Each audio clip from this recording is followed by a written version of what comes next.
It's said in ancient times that a group of people of the unknown history walked beside the Great Nile until they settled on its outskirts tens of thousands of years ago.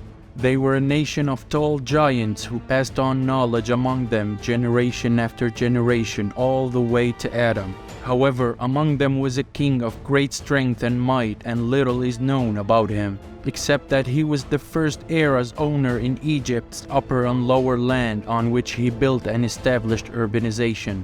The pharaoh's constant question revolved around the truth about the first era of Egypt's land, about the unknown history which no one could give an answer about. When Moses was sent to these people, Pharaoh asked him and said, "What about the generations of old? I.e., what's the truth about the first history of Egypt? Who built it and built those giant edifices in it? Why did the Greeks think it was Atlantis? And the most important question is, were the pharaohs really the ones who built that urbanization, or were they inheritors of the homes of people who wronged themselves?" In a study that took a long time and great effort, will reveal a side of the unknown history, the first history before and after the flood, so that we dive into an essential fact about the existence of the pharaohs and their truth at that time, the time of the first civilization.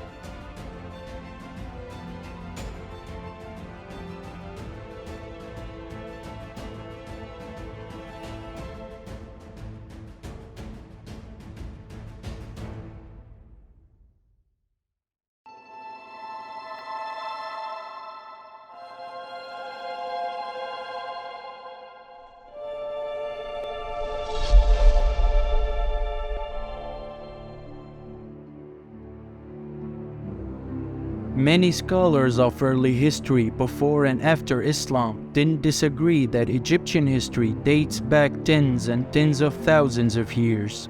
From Herodotus and Pliny to Al-Suyuti, Al-Idrisi and Ibn Kathir al-Dimashqi, they all wrote that the age of the Nile Valley civilization is deep and old, and not just a few thousand years as fraudsters claim today. In the 5th century BC, the Greek historian Herodotus was touring nations and regions to collect some details about an unknown history, the history of the first era, from one of the largest libraries on earth at that time, and upon his arrival in Egypt, he was deeply shocked. Not because of what is known today as the pyramids, but because of whispers of the sages of the Egyptian city of Heliopolis, known as City of the Sun, about the earliest history. Their ancient manuscripts narrated that the sun rose twice from where it sets. This sentence has served as a puzzle over the years. It was said to be an astronomical phenomenon that occurred 39,000 years ago. However, the thing that was discovered after that proved that the Egyptian civilization exceeds 50,000 years of succession of times. The early Islamic scholars were the first to confirm the depth of the first and unknown history. In the Umayyad era, the pyramids were opened and books and studies were engraved, so a large part of them was transferred to French libraries, which archived and preserved them in a prestigious place. Upon the arrival of Napoleon Bonaparte to occupy Egypt, he carried with him many scholars of history and investigation, and their discoveries proved that the civilization of the Nile Valley dates back to tens and tens of thousands of years. These facts contradict the Talmud and reveals its falsification of the Old Testament. The church hastened to fight that on the side of Jews, to nullify the account of the unknown history, that mysterious period in the first era, and it was declared that the Nile Valley civilization was only one of several successive civilizations whose age didn't exceed a few thousand years. So time passed by, up to the dawn of the second millennium of the alleged nativity of Christ. In one of the mountains of Upper Egypt in Cana Governorate, the remains of a child's skeleton dating back 50,000 years were found. Many archaeologists came out by saying that the presence of bone remains dating back thousands of years isn't sufficient evidence for the existence of a civilization at that time.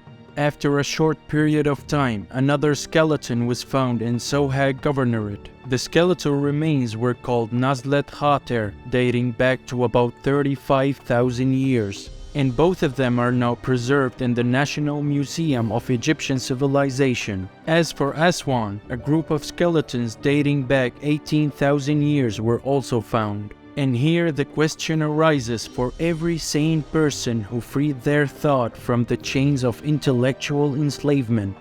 If the Egyptian civilization arose only 7,000 years ago, as they say, is it possible that the inhabitants of the Nile Valley lived for more than 45,000 years without any civilization or prosperity? The natural logic of every sane person says that there are civilizations in the unknown history that rose and followed each other up to the era of the pharaonic families, and the pharaohs ruled Egypt and inherited what the early Egyptians established tens of thousands of years ago. You should know that when Adam was sent to earth, he possessed all the knowledge that his creator had taught him, and there was no caveman, that man with whom they poisoned the minds of children in schools, describing the first humans to be more like animals and evolved from monkeys. Adam was taught all names, and the reign of the first humans on earth wasn't based on ignorance and primitiveness, as the people of misguidance claim, but was based on direct divine knowledge that we still don't know of except what we're destined to know, which is very little.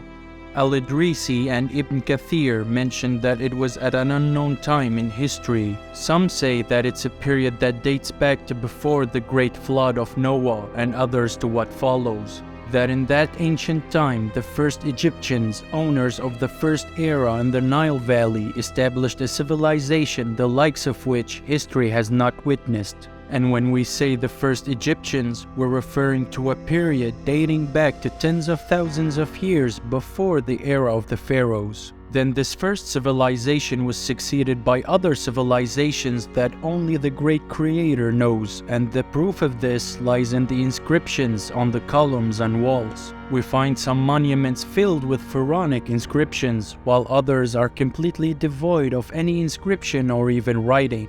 The explanation for this is due to the fact that the first Egyptians who built that great civilization were highly developed and advanced. They wrote down their knowledge in archives that we don't know anything about, while the pharaonic families weren't at the level of that first civilization, so they relied on inscriptions in papyri and stones. Evidence for this is the Great Sphinx, which is considered one of the wonders of the world in building, yet it was devoid of any writing or inscription, simply because that giant statue was buried under sand, even during the pharaonic dynasties, so it was devoid of any inscription or sign. This is confirmed by archaeologists today, and this fact also confirms that the pyramids, temples, and edifices date back to much before the era of the pharaohs. Looking at our civilization today, we don't see the engineering designs of buildings engraved on the structure, because we keep these sciences either in books or electronic storage media. And owners of the first era preserved their sciences in a way that we don't have any information about. And after the end and extinction of the great technical civilization, those sciences were lost. And so humans used the means of inscription and writing to write down their knowledge. By looking at these inscriptions, we see that they're very weak and primitive, and were placed on ultra-accurate geometric sculptures, which are as close as being made by computer machines. In the Louvre Museum, we find the miniature Sphinx, which is still unknown who carved it and to whom it belongs, except that after Merneptah came to power, he first put his name on it. And after Shoshank ascended to rule Egypt, he took it and engraved his name on it as well, so every pharaoh carves his name after the other. But the inscription of the name doesn't match the aesthetics of making the statue at all. So is it possible that whoever was able to design a statue of that magnificence failed to put some inscriptions on it in a way that matches the aesthetics of the statue? Certainly not, but what's more correct is that whoever made those inscriptions is nothing but an inheritor of highly advanced and ancient civilizations. The French Egyptologist Nicolas Grimmel says that the history of the pre-pharaonic times is so great that it makes us not believe that the pre-pharaonic stage was just a preparatory stage for the emergence of civilization. But what's more correct is that it was the true civilization of the first Egyptians which the pharaohs inherited from them. In the 20s of the last century and with the beginning of excavations, the fact that these monuments date back to ancient times was the prevailing fact, where the statues engraved on them by the pharaohs were described as usurped statues, and today this term has been replaced by saying reused. The fact that the statues were usurped by each pharaoh and attributed to himself is a popular fact, and this prompted Ramesses II to engrave his name on all sides of the statues to prevent any pharaoh after him from putting his name on them. Even in the mystery of the underground Serapeum tombs, free archaeologists assert that inscriptions were placed on them many ages after their creation, and their purpose is unknown to this day. Therefore, many archaeologists don't take into account the inscribed pharaonic narratives because they're full of lies and fraud. Every pharaoh was seeking his glories at the expense of another, and all of them inherited the first Egyptian civilization in the first unknown era. When God sent Moses to Pharaoh to call him to worship God, Pharaoh asked him a question that no one could answer. This was mentioned in the holy Islamic book, the Quran, where Pharaoh's question to Moses was, "What about the generations of old?" It's an indicative verse confirming that Pharaoh was seeking to know the truth about the civilization of the Nile Valley in the era of unknown history. Factories of immortality were also mentioned in the Quran, and many researchers believe that these factories are the pyramids, which we presented a documentary about. And we talked about the reality of energy factories and the purpose of building them. At the beginning of the 21st century, a fact was revealed by archaeologists concerning Madain Saleh and people of Thamud near Saudi Arabia and Jordan by means of antiquities depicting animals that no longer exist in that region. There was also found water paths, that is, it was rainforests in the first era. The witness to this discovery is that there was also found water paths around the Sphinx statue of Giza, meaning that it dates back to the rainy era more than 20,000 years ago. This indicates a coincidence between the civilization of Ad and Thamud with the civilization of the Nile Valley and confirms for the 10th time the depth of the Egyptian civilization. When the Quran described what happened to the people of Ad, Iram was mentioned, the city that earth had never seen the likes of which before, and the strength of its people, their tyranny, and the development of their civilization. Could it be that the people of Ad were the first Egyptians and the true builders of the Nile Valley civilization in the first era? It's not easy to answer this question as it requires a lot of research, investigation, and study. And our team is currently working on a long study about the era of the unknown history, also known as the Forbidden History.